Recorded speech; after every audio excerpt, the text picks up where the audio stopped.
ডায়রিয়ার সবচেয়ে বিপজ্জনক দিকটা হচ্ছে পানি শূন্যতা বা ডিহাইড্রেশন। কিভাবে বুঝবেন?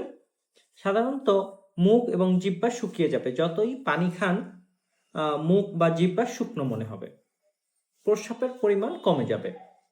ত্বকে যদি টান দেন তাহলে চামড়া পূর্ব অবস্থায় ফিরে আসতে সময় লাগবে। অতিরিক্ত দুর্বল অনুভব করবেন এবং অনেক সময় হৃদস্পন্দন বা হার্টবিট বেড়ে যেতে পারে। শিশুদের ক্ষেত্রে চোখ বসে যেতে পারে, তারা বেশি বেশি ঘুম ভাব বা ক্লান্তি অনুভব করে, অনেক সময় কান্নাকাটিও করতে পারে। এ ধরনের উপসর্গ যদি দেখা যায় তাহলে ওআরএস বা খাবার স্যালাইন খাওয়াতে হবে। পর্যাপ্ত পরিমাণে পানি, স্যুপ, ডাবের পানি এ ধরনের তরল খাবার দিতে হবে।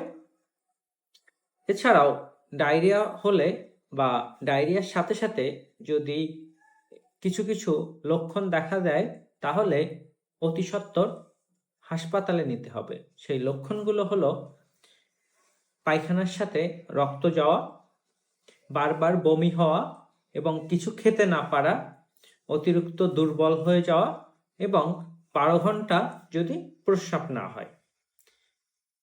ধন্যবাদ।